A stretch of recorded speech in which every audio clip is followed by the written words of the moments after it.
Hello everybody, we start the next session.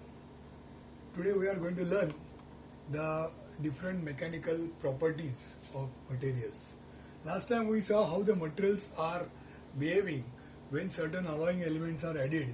What are the properties that are improved? We say hardness is improved, ductility is improved, elastic resistance is improved, etc. So all these mechanical properties which are there, what they mean, that is what we will study today as the mechanical properties of material. So I'll just go on dictating to you certain terms and their meanings. So we'll start with first strength. First mechanical property strength. So just write down what it means. It is a resistance to applied load. What is the strength? Strength means it is a resistance to applied load. So this term is quite a common term. Strength means it is related to the resistance. Next is the stiffness.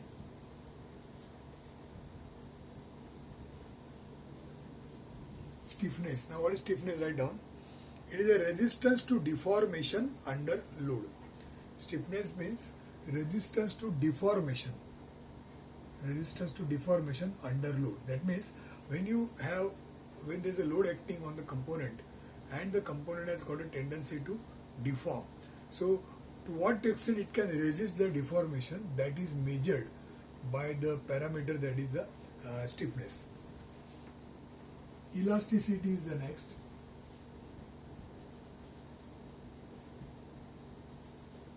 Elasticity. Now again this term you must have used many times. Now let's define what is this elasticity. So write down, it is a property of a material. It is a property of a material to regain original shape after deformation. It is a property of a material to regain original shape after the deformation. That means if you deform and remove the load, then the object comes back to its original shape. It regains its earlier shape when you remove the load. So that is the property that is called as elasticity. So all of you know, if you take a rubber band, elastic band, so if you deform it and if you release the load, then again it comes back to its original shape. So that is the meaning of elasticity. Next is plasticity. Plasticity. Next property is plasticity. Write down. It is a property of a material. It is a property of a material to retain. Last time we had written regain. To retain the deformed shape.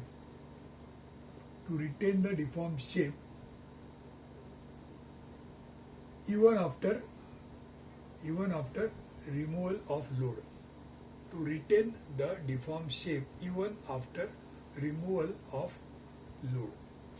So now what we write here is, there is an object, you apply load, it is deformed, and when you remove the loads, the object remains in the deformed condition. This property is called as a plasticity. So elasticity and plasticity, they are, you can say, opposite. So there are cases where plasticity is required, because when the object is deformed, if it comes to the original shape, probably it might create a problem.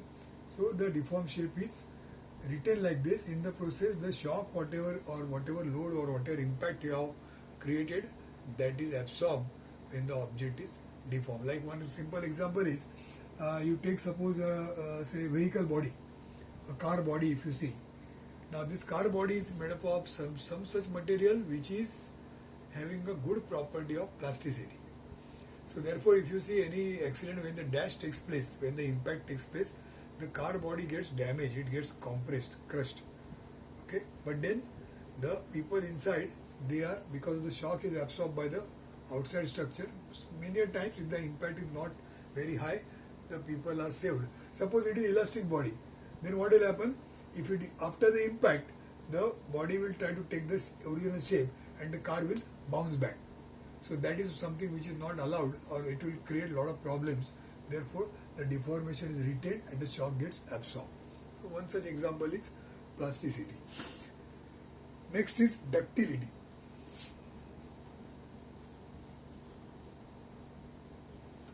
Ductility, write down.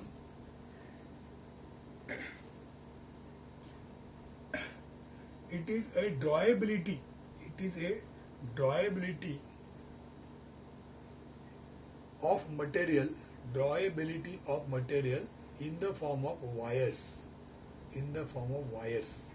That means material can be drawn in the form of wires. That means when you stretch the material, it will form some kind of a wire, and that wire shape will be retained like that. So that property is called as a ductility. Then the next is malleability.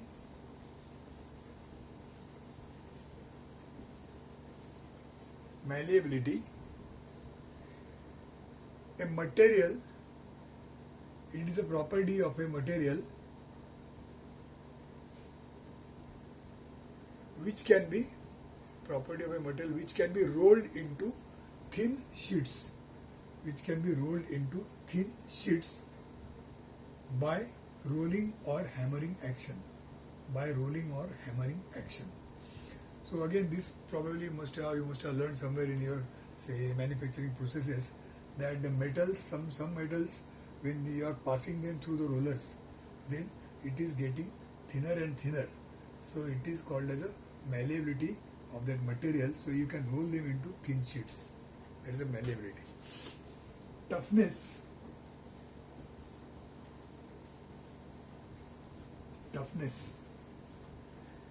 It is a property of a material.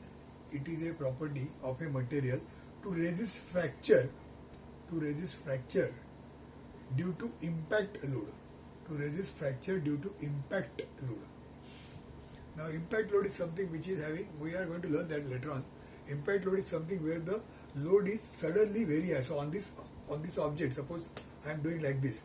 Now the load which is acting as a result of this impact, that load is suddenly very high for a very short time. So if I put a very heavy weight on the hand, then that is a constant load acting on the hand. But if I do like this, then the instant when the hitting takes place, only during that fraction of a second, the load is very high, otherwise it is zero. So that is called the impact load.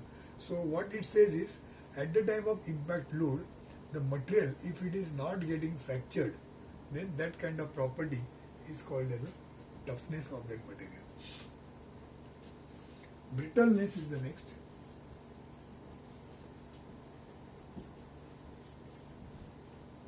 Brittleness. It is a property of breaking. With little or no deformation. It is a property of breaking of a material, of course. It is a property of breaking of a material with little or no deformation. That means you take a material, the object of a particular material, and you apply some load, then what happens? The object gets broken. But before breaking, it is not giving you any indication that it is going to break. Say, unlike if you take a steel rod, then if you are going to apply some load, it will bend, and after bending it will break. But if you take, let's say, a cast iron, or maybe if you take a chalk, then chalk, if you try to bend, it will never bend. It will remain straight all the time, but the moment it is giving up, that time it will break into two pieces without giving any warning. So that is called as the brittleness property, where there is no deformation taking place in spite of the application of load. Next is hardness. Now this term again you must have used quite often, but it has got some technical meaning when we are using it here. So hardness means, you can write down, it is a resistance to wear, scratching and machining. It is a resistance offered by a material, to wear, scratching and machining. That means you know what is scratching. So if you try to create one scratch on the material, then it is not going to happen. If that is the case, then you can say it has got a good hardness. Or wear, you know what is wearing action? Wearing action means the material is removed in very small quantity all the time. That is called a wearing action. So that also is not going to take place. That means the material is hard enough. Or machining, if you are not going to, let's say, take a machining cut. You know, all of you know what happens when you are using a turning operation. So during the turning operation, the machining is taking place. You are removing the material. So that suppose you are not in a position to remove the material in spite of the fact that you are trying to cut it by a lathe tool, then you can see that the material has got a good amount of hardness. So that is a property called as hardness. Then the next is creep.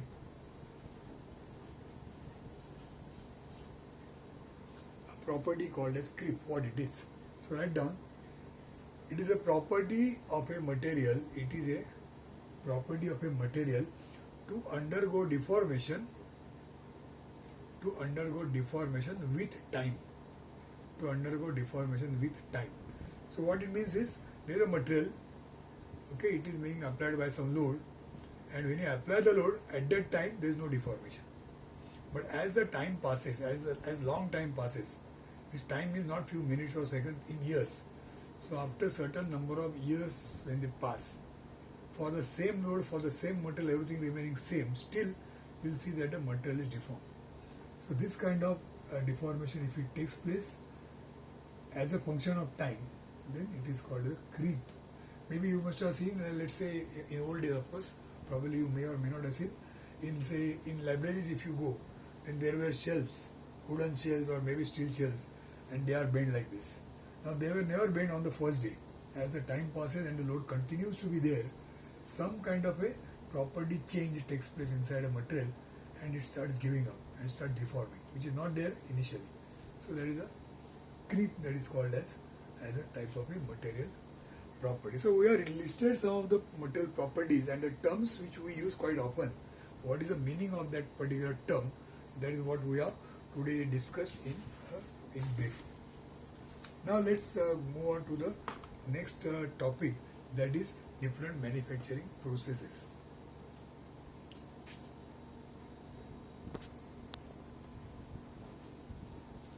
So the next is manufacturing processes. In fact, we are not going to learn anything new here, just a kind of a revision which all of you are already knowing.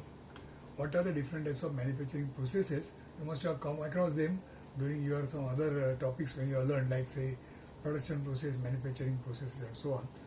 So we are just trying to combine them some as a kind of a summary, and we are going to remember them according to that. So let's write them down. First is forming process.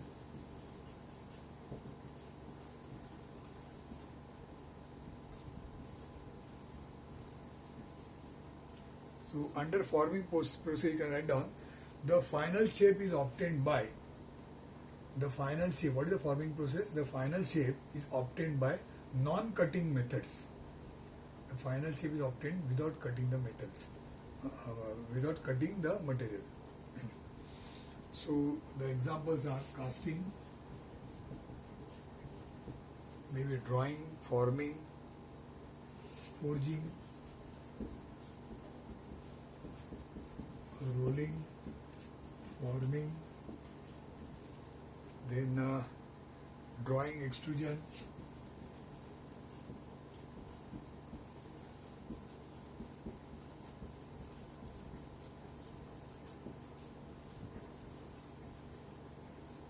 powder metallurgy. So they are the different processes. These are the different processes where you will find that the final product is made by an action where you are not removing a material. Now, do you know what is casting? Of course, you know, you are pouring a molten metal in a pattern, and then it gets the shape of that pattern, then the cavity rather. Forging, with the help of some kind of hammering action, the final shape is given.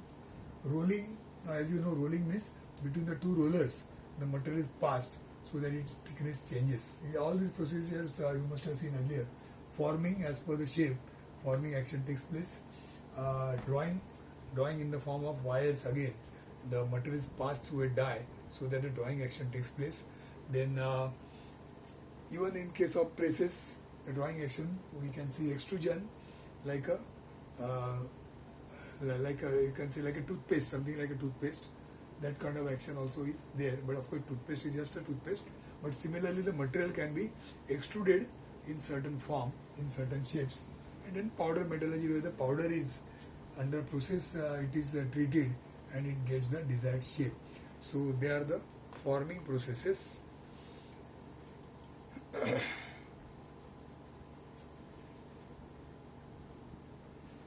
maybe you can write down here the cost, then the surface finish, then shape, quantity.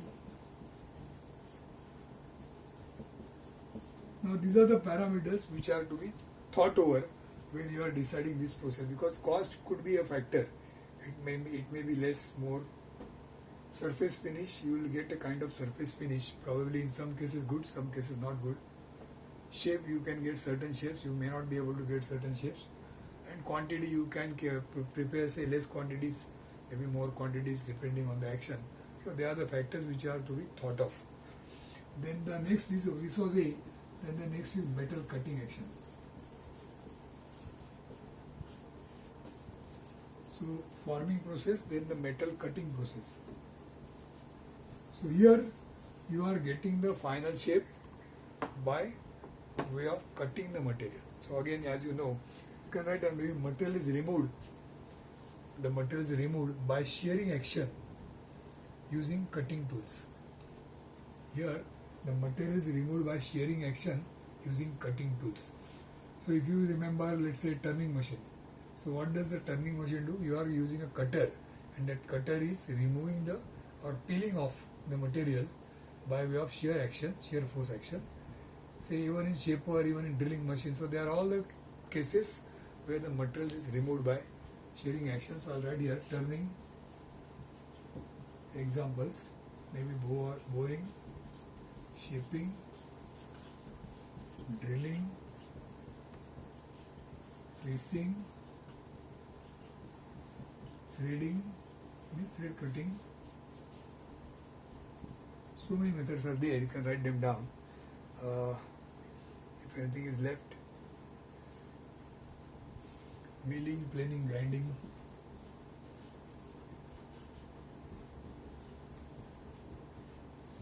Planing. So you'll see that here the material is removed everywhere. Next is by joining process.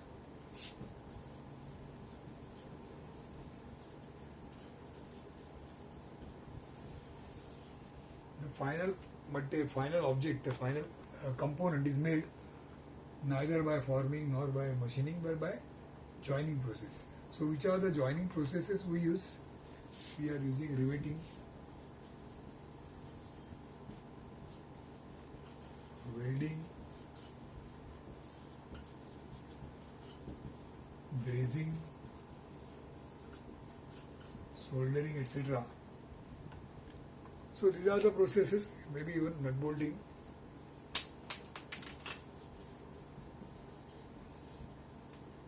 So these processes are the ones where we are joining two parts and you are getting the final shape. So the joining action can be by welding, by riveting, by bolting, then maybe soldering, brazing. So by these actions we are joining the two or maybe multiple parts and we are getting the final shape. So the components of machine, they can be made by these three major methods: by forming method, by cutting method, and by the joining method. So we are just trying to summarize what we already know and brought everything under one place, so that just by looking at this list you'll come to know what different things we have seen and they fall in what category and what can be done by them. Okay, so today we saw manufacturing processes, and before that we saw the mechanical properties of materials, which are quite many times we are using those terms. Last time what we saw, say hardness and ductility and malleability, etc. These terms we are using quite often while the designing process. So we are just have given some thought on these two small topics for today.